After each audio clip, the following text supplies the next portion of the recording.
Okay, part 4 of this lecture on security and terrorism risk, and this concerns the risks in another case, a case from the oil and gas industry, natural gas. This concerns particularly the January 2013 terrorist attacks against the In Amenas complex in Algeria, involving Statoil and its partners there. So you have, on the one hand, you have on the readings, you have the assessment report, what went wrong, what did actually work, assessment report by Statoil or a commission tasked by Statoil with writing an assessment of this. So you have the executive summary, which gives sort of just an overview of the main things in that incident and the conclusions of the report. And you have one chapter focusing on the risk management side from Statoil's perspective. And then you have, secondly, an article which gives an overview of the topic, really, the theme, security risks for the oil and gas industry. And they rightly point out that other risks tend to dominate in terms of what the management focuses on, the risks they focus on.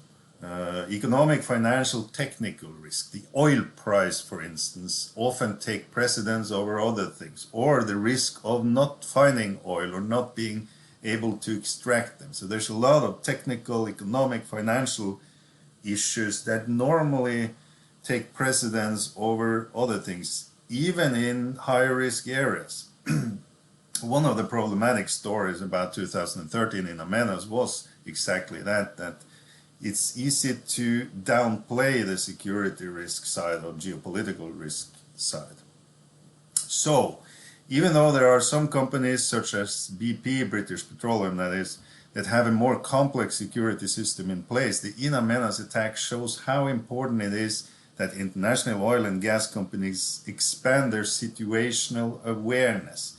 What is going on in the region, in the country? Can this thing impact us? Can that thing impact us? Has anything changed in terms of politics and the security situation, neighboring countries, etc.? Are we at risk here? It is of crucial importance that they broaden their risk analysis to enable them to detect and adapt to a changing transnational security environment. And that's the story, really, some of the story, a large part of the story of In Amenas 2013. The failure to adapt to a changing transnational security environment, which is also a key part of the report that assesses In Amenas. So, this is the place.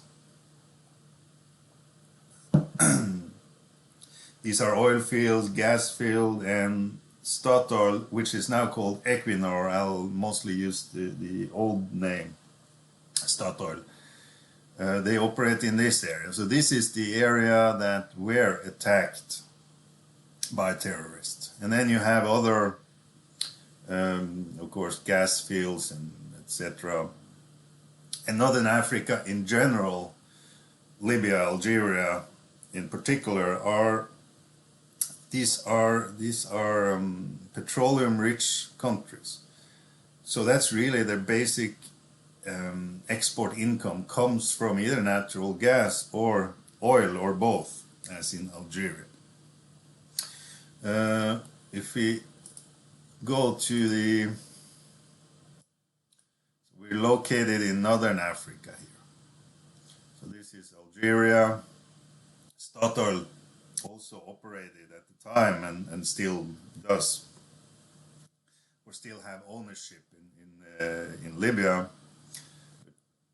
It's temporarily out of the country for security reasons. They had an office in Egypt as well, which they abandoned at the beginning of the Arab Spring, but they stayed put in Algeria, which was a more stable country at the time and less affected by the turmoil and uprisings. So, but they border Libya here. Algeria borders Libya here. They border Mali, which we've heard a lot about in the news for several years, but in particular in the last few years, you had a military coup there, unstable situation. We don't really know what's going to happen. Security situation in northern Mali has been quite difficult, challenging, horrible for 8 or 9 years now. And then you have the In Amenas complex, which is not too far away from Libya. Libya was in a war, state of war from 2011, early 2011. They were attacked by mostly Western countries, including Norway, in the spring of 2011 it was, which increased the security problems and forms some of the background for the fact that the country is split into two halves now. But it increased security issues all around this area. And weapons were flowing back and forth across borders, and that's also part of the story about In Amenas. But here's where British Petroleum, Statoil, and the Algerian national oil company Sonatrach went into partnership many years ago to extract natural gas from this plant. And I guess the complex is around here. And if I zoom out a bit and go this direction, you have an airport here.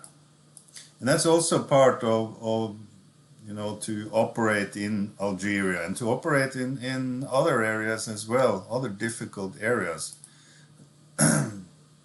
If I zoom out now in Algeria, you don't drive to the complex. You don't send your workers and managers to by car. It's way too risky.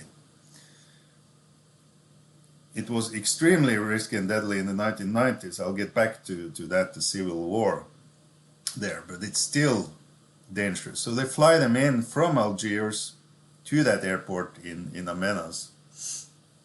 And it just, indicates that, okay, there is a security situation here. And in a lot of countries, there is such arrangements in place to avoid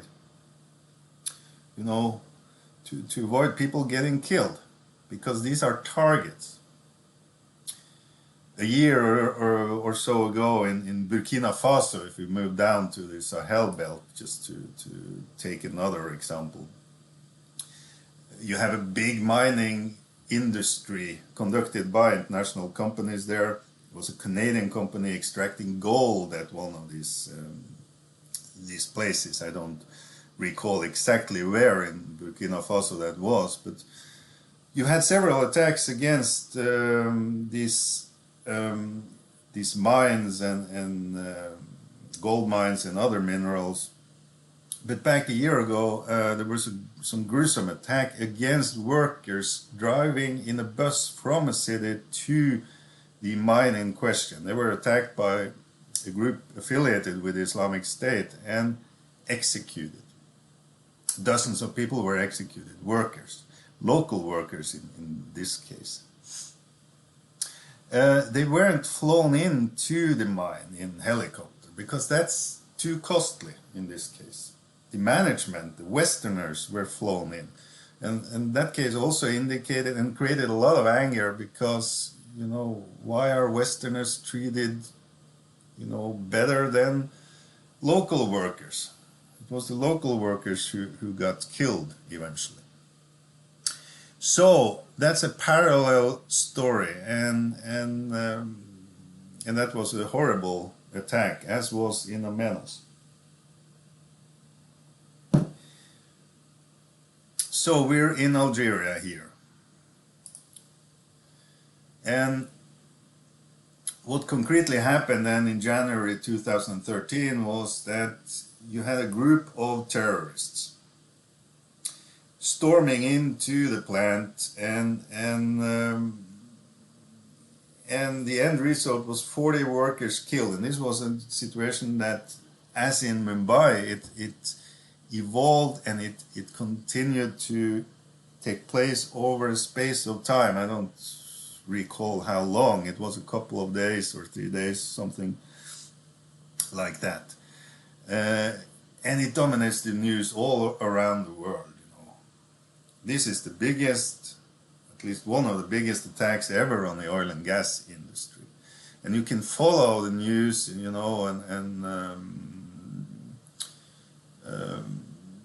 from minute to minute what is happening. Unfortunately, of course, a number of people got killed, 5 people from Statoil, and then you had local workers, you had workers from British Petroleum, you had several Japanese, which meant that Japan was heavily involved in the ongoing process, trying to essentially, apparently, pay ransoms to get the Japanese and get the workers out of there.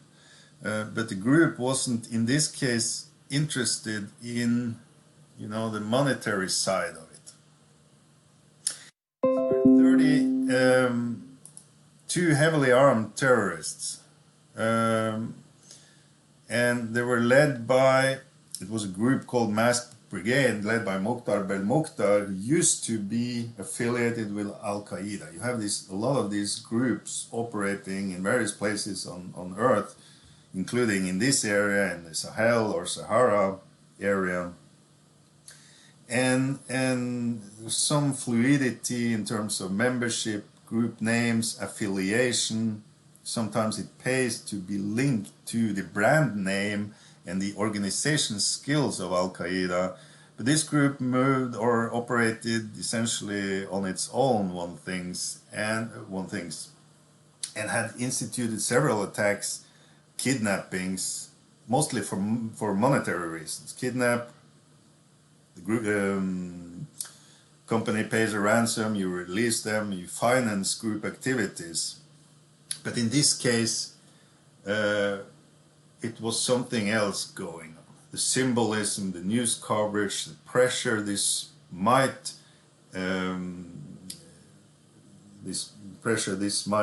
put on the Algerian authorities, the pressure, its psychological effects. And it didn't get resolved. And by the way, we don't know if he is alive or not, because he has been pronounced dead several times, as many terrorist leaders are, but then they, appear again, and we're really uncertain, because some of these countries are trying to take these people out. The US is trying to take out the group leader. France thought they've killed him a few years ago. Maybe not. Tragically, some were killed when the military responded. Algerian authorities don't do business with terrorists. And so other states, and the Japanese in particular, they were almost begging for the Algerians to, negotiate with the terrorists, negotiate with the group. You have 800 hostages. We have to get them released, but that depends upon Algerian authorities talking to the group, finding some sort of compromise. Does the group want, the release of prisoners, which they usually are interested in, and the thing can get resolved that way. Algerian authorities don't negotiate with terrorists. In particular, based on the 1990s story, the civil war in Algeria. So in the early 1990s, there was an election, a free election in Algeria, which hadn't really happened since, Algeria used to be a French colony, and then you had a horrible civil war, and you had independence in the early 1960s. And you had a secular regime dominated by the military, secular, non-religious. And then you have a free elections, early 90s. And the Islamists, the political Islam, they won the elections. So they're about, or the first round of two. So they're about to get into power of Algeria, seeking to overturn at least many of these democratic forms of governance. So you have a democratic election, and the party that wins is supposed or is threatening to overturn it. But people want that party, the Islamists, in power, apparently, in the early 1990s. So the government and the military, they just canceled the second round. The election is not going to happen. We're done. And then you get, the spark that leads to a civil war. Absolutely horrific civil war in the 1990s. And you can't really do business, dig for oil or extract natural gas, given the environment, security environment that was prevailing then. Horrible security environment. And it spilled over to the old colonial power, France, by the way, mid-90s. There were a lot of terrorist attacks by these Algerian-based groups against France. And France is interested in stability in Algeria. Instability is a direct security threat for France. What happens in North Africa involves France. So you always find France interested in focusing on events and developments in Northern Africa and in the Sahel belt, a little south of the Saharan desert. This is also part of the background story for this attack, by the way, the French and their intervention. So you have 800 hostages over a period of time, hour to hour, minute to minute situation. Some, as I said, were killed by the military, killed by rockets, by the way, missiles. The military blew up some cars containing the jihadists, along with some of the victims, including Norwegians. Help from insiders, I think that's a thing that they haven't resolved, but the way the terrorists moved within this complex, they knew where to find things and knew where people were, knew where the production was taking place. They knew their way around, and that indicates the help of insiders, which is always a risk in these kinds of complexes. The terrorists themselves, whether it was true or not, they cited the intervention by France in Mali as a reason, and that happened a few weeks before.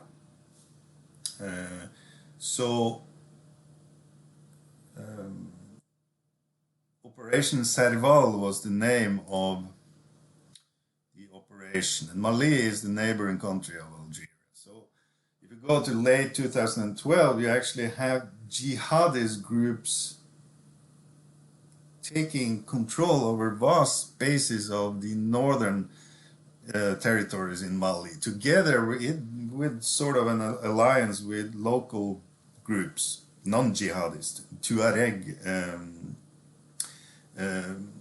ethnic group.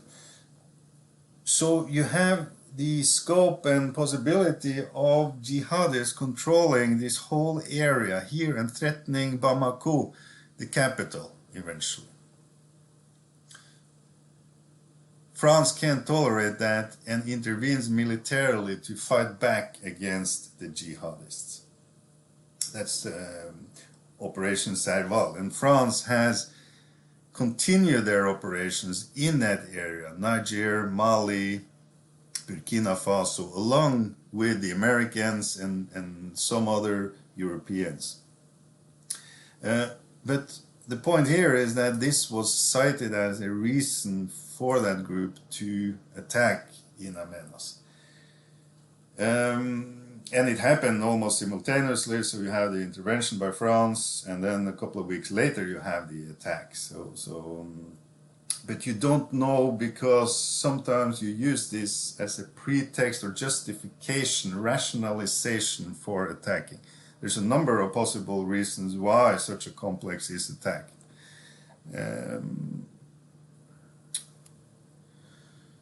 So, if we move to the report itself, you have, and it reviews the security arrangements and the risk assessments and all that from conducted by the joint venture or JV, which was Statoil, British Petroleum, and Sonatrach, the Algerian oil companies, joint venture. Statoil often cooperates with British Petroleum. It kind of learned the international side of the business from British Petroleum when they entered into Azerbaijan in partnership with British Petroleum it was 3 decades ago or something. And since then they have increased, Statoil Equinor has increased its international operations involving several countries, several difficult places, often in cooperation with British Petroleum, but not always. And this was the case here. So after the Civil War, if you go back 16, 17 years or something, Statoil, British Petroleum, they thought, okay, let's go to Algeria, full of natural gas, oil. It's safe compared to the 1990s, which was hell on earth. It's safe, reasonably safe, let's go into Algeria. Of course, everything in the world is relative. And safety, security is certainly an issue at the time when Statoil British Petroleum enters into this area. So you have security arrangements in place. The outer security is the responsibility of the Algerian government and military. So you have the gendarmerie, which is the paramilitary forces, and you have the military themselves guarding the outer security perimeters of this area. In addition to guarding the borders to Libya. So there's a long border here. You have In Amenas, long border. It's porous, not least stemming from what happened when the dictator of Libya, Muammar Gaddafi, was overturned and killed back in 2011. And you get all these fighters during the civil war, get all these fighters from the Sahel belt entering into Libya with a lot of weapons, and these weapons are going across borders, and you need a reasonable degree of control over these borders, but they're too long. You can't have soldiers guarding, or drones for that matter, guarding every stretch of this border, and that's really an issue. And it's an issue in this situation in Amenas, and for the assessment, the report, that, you know, there was too much trust. Statoil, British Petroleum, they think that, okay, we're reasonably, or we are safe here because the government, the military, the paramilitary, the gendarmerie, they have control over the borders and the outer perimeters of the production area. And then, of course, you have an additional layer, the inner security, which is the responsibility for the joint venture. You don't have any arms, it's not legal to carry weapons for a company entering into Algeria. You have some physical protective barriers, security plans, procedures, training, exercises, contingency plans. Of course, you check the IDs of people who come in, but you don't carry any weapons. And so if you can manage as a group, terrorist group, to pass the first line of defense, the outer perimeter, the outer security layer, then there's no problem really, because the inner security is insufficient to stop any determined group, not least one with 32 highly radicalized and group members, terrorists. So hugely dependent on outer security, and to an extent that was, well, it was too much dependence. That's the conclusion of and if you jump to the conclusion, over-reliance on the Algerian military. And that was a conclusion. So this is superfluous, the question mark. According to the Commission, going through what happened, there was an over-reliance. And not least was a conclusion that Statoil must improve overall security risk management. They need to institute a holistic approach, that the whole organization has, includes the security perspective, because it's too, it's not focused enough as it is or as it was. It's kind of not taken seriously enough. So that's the way the whole, I'll get back to that pretty soon, the way the organization is structured. Security risk, you have people with such responsibility, but they don't have much to say and are spread around the organization at the time or before in Amenas. Failure to interpret strategic warnings. And if we take the concepts of strategic and tactical, strategic is kind of the, less clear and deeper lying long-term trends.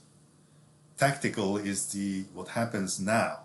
If you get a tactical warning, you can get something like from an intelligence bureau, let's say Algerian intelligence bureau, telling the joint venture that, okay, we have reason to expect that tomorrow there will be a large-scale terrorist attack because we have picked up some information, intelligence, we work with the Americans, and that's a tactical warning. Normally you don't get that.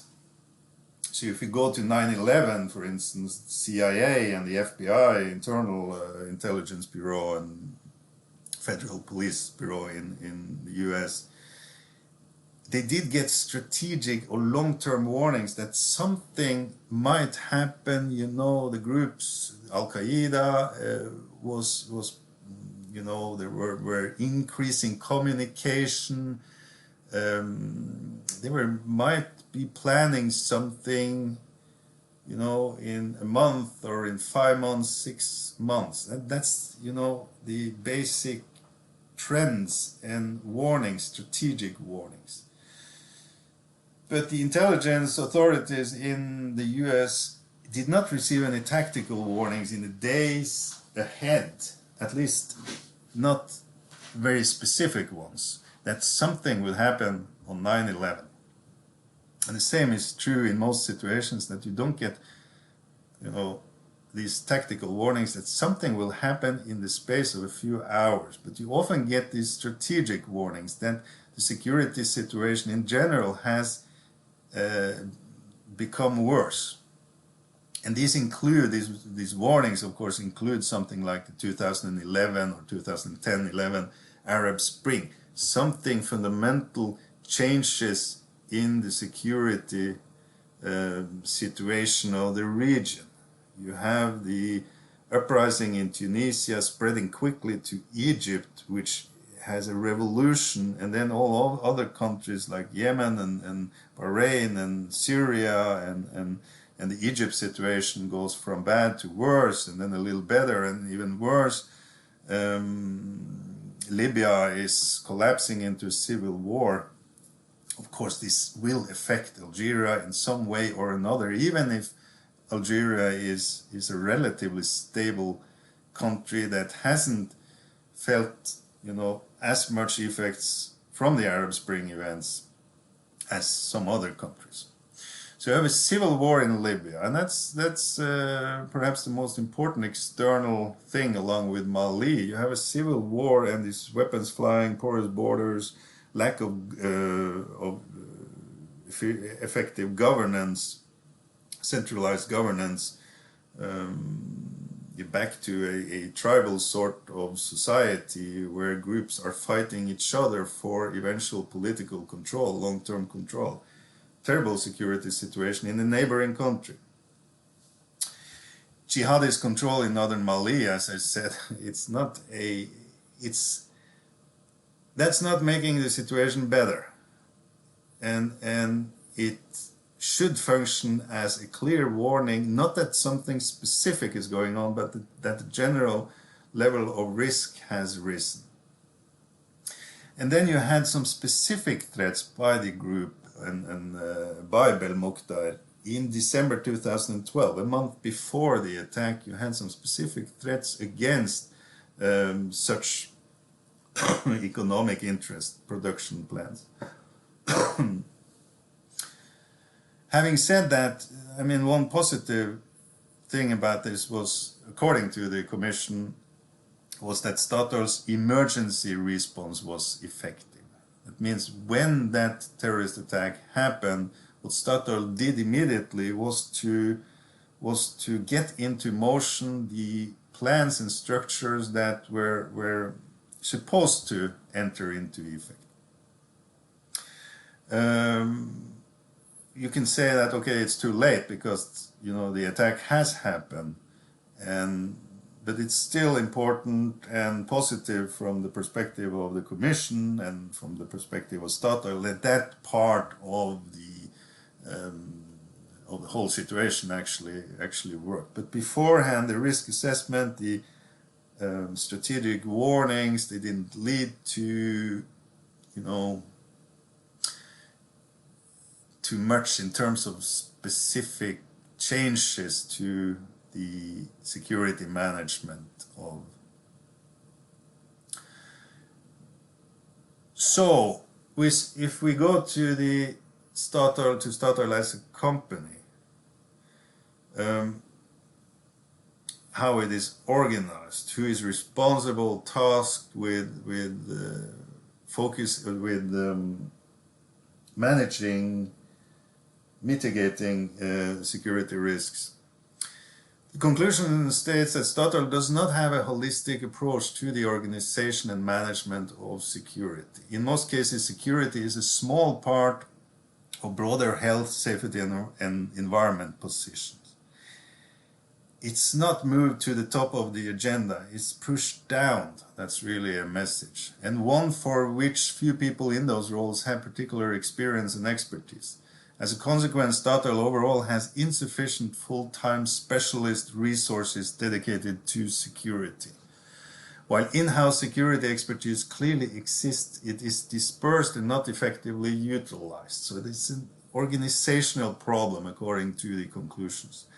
Security is generally not well understood within Statoil's leadership ranks, and that's pretty damning when it comes to, you know, a company that is Norway's most internationalized company. We have others as well, Telenor and Hydro, but this is a company that is in Angola, in Azerbaijan, in Libya, in Algeria, in Venezuela, it is in Nigeria, it is in several places, and security is generally not well understood within Statoil's leadership ranks. It has not been prioritized, resourced, or managed appropriately, and that is damning for a company to, you know, you have this conclusion and they have to do something. It's embarrassing and it's quite incredibly serious when you lose your employees and you get all this news coverage, and some people, I was in part of this you know, commenting to media about this thing, and I remember that some people asked the question, isn't it time for Statoil, which is a state-owned company by the way, or majority state-owned company of Norway. Isn't it time when people get killed, employees get killed, isn't it time that they stop investing in these difficult areas? Why do they do that? It has little to say. What Statoil does abroad has little impact on the earnings for Norway as a nation. It has a lot of impact on Statoil as a company, but fairly small impact on the Norwegian national economy, because that is Norway gets its additional money, so to speak, from oil operations within Norway. Most of the earnings from an Algerian production goes to the Algerian state, and then the companies, they get their profits. Why do they risk the lives of employees going to these countries where security problems are rife, or to corrupt countries? I mean, they invest in some of the most corrupt countries in the world. How can they manage to invest there without bribing people? And that's a fair and legitimate question which Statoil hasn't always answered appropriately. Back in some 15, 16 years ago, they were accused of corruption in Iran, in this big natural gas field, and they were convicted by the Americans. They were told by the Americans that if you don't pay us, hundreds of millions of dollars in a fine, you won't get to do business in America again. Extraterritoriality, it is called. The Americans, they have nothing to do with Statoil or with Iran directly, but they feel they have the right to punish companies that conduct, bribery, or accused of dealing with corruption. Why should we allow a state-owned company to be in all these places? This is, nothing has changed in that respect, but I remember that question was discussed in media and by experts in the days and weeks after the attack. Some changes, some assessments were of course made before the attack. In early 2011, as I think I mentioned, Statoil evacuated from Egypt and Libya. Situation was much more tense in these two countries than in Algeria. So you have Egypt, you have Libya, out of there, Statoil leaves. You have a huge investment in Libya, which they cannot still return to. They have returned actually to I have to say, in September 2014 they were back, but not at the same level. So 1.5 years or something, In Amenas was back in production. But back in 2011, you temporarily leave Egypt, temporarily leave Libya. And in Algeria, more stable, you plan for civil unrest. You look at, that's what happens at the time in Egypt, in Libya, before Libya enters into civil war. Civil unrest, protestations, nothing to do, not much to do with gas exploration or production down in the southeast of Algeria. Terrorism is not on the agenda. That was a problem for the 1990s. And now you have these competencies in Algeria. They're used to terrorism from the 1990s. They know they treat terrorists harshly. They don't ask questions first. And then you get the sense that it's not a big issue. It's not an issue really in Algeria. But then Statoil, they take this seriously to a degree. Something happens in Libya, there is a risk, you have porous borders, we don't have complete control, and we worry about transportation of personnel. As I've indicated before, that was a huge thing. 1990s, you couldn't drive on these internal roads in the desert. You were killed whether you were a business person or a civilian. You were often killed. Hundreds of thousands of people were killed. You got some warnings about a missile threat against airplanes.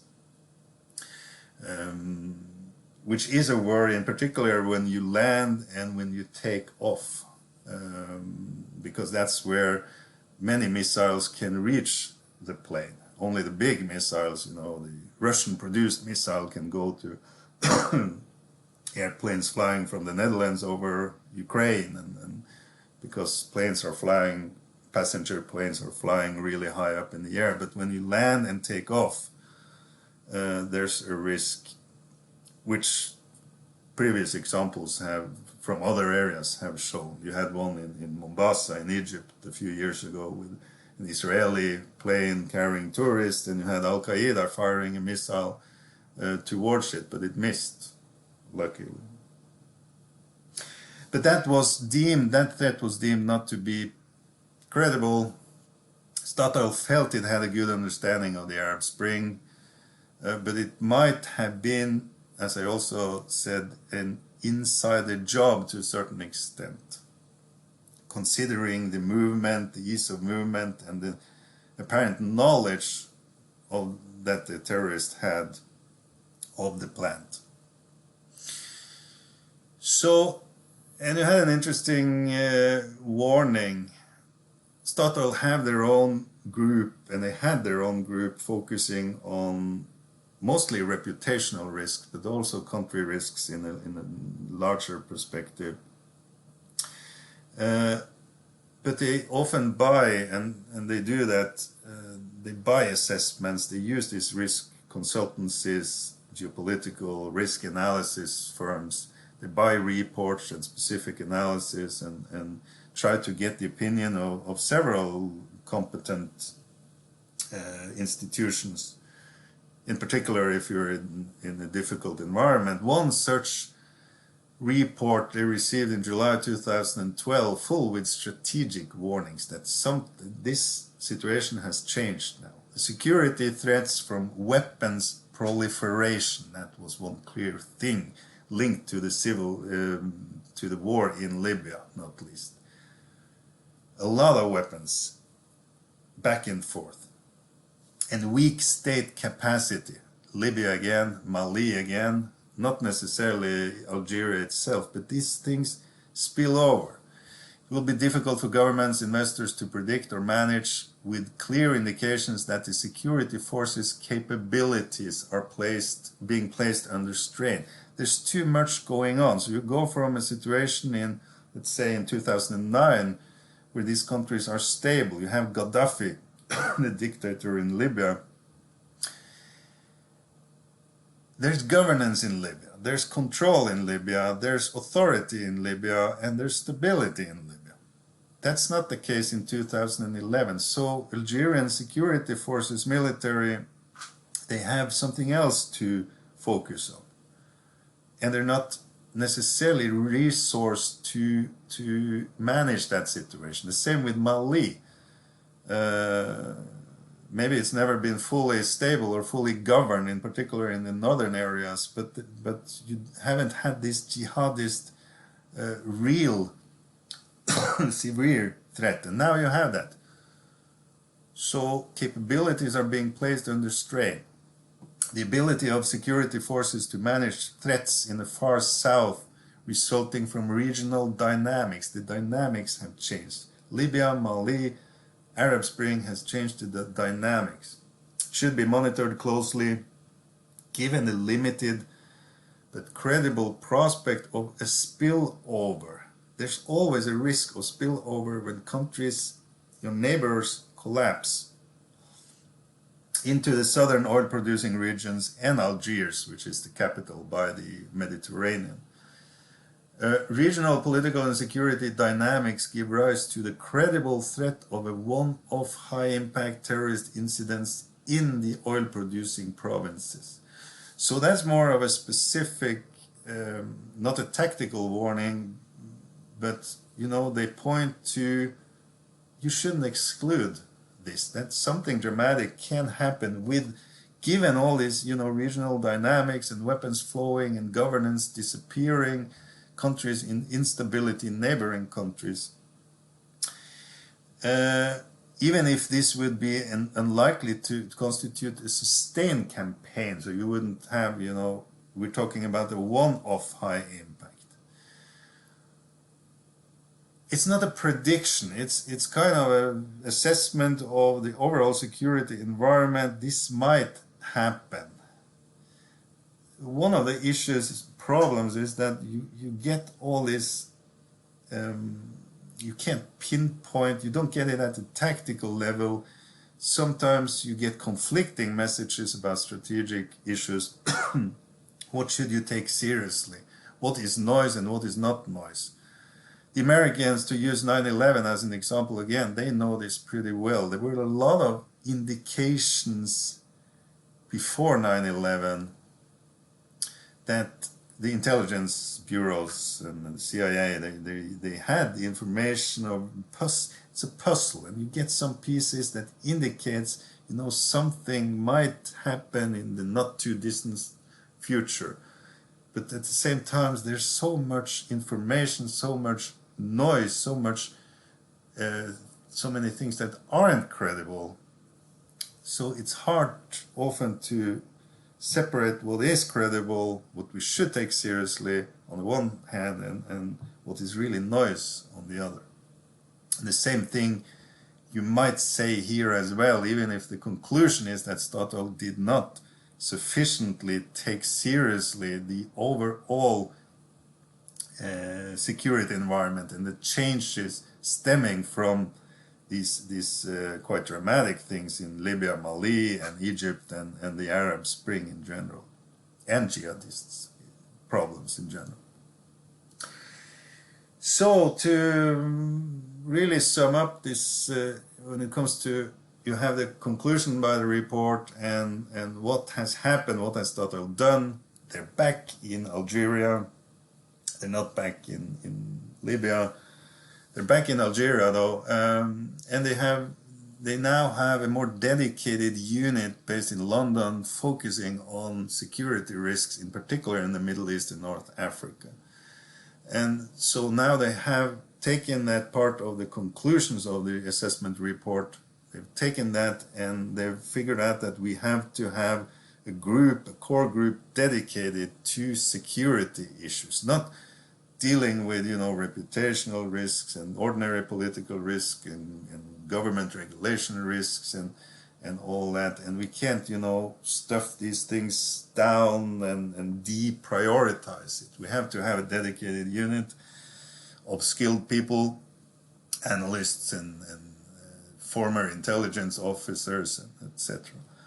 Military people with military background. Improved control of people entering facilities, upgraded barriers around the state. You now have an airport inside the site. So part of what happened exactly was that the transportation from the airport outside the site to the site itself, In Amenas itself, that's a weak spot for attacks. Permanent military personnel on the site, that's the Algerians' responsibility, and you have more surveillance helicopters scanning the area. So it's kind of a militarized area. It must be challenging to work in an environment like that, and it was certainly tragic to the many people who died and their families who had to, you know, follow this story as it was ongoing, wondering how this would end and who would get killed and who were lucky enough to survive. So so that's the end of the double lecture on security risks and terrorism. So now we'll move next time over to more international, traditional interstate politics, and we'll move on from there. Okay, see you later.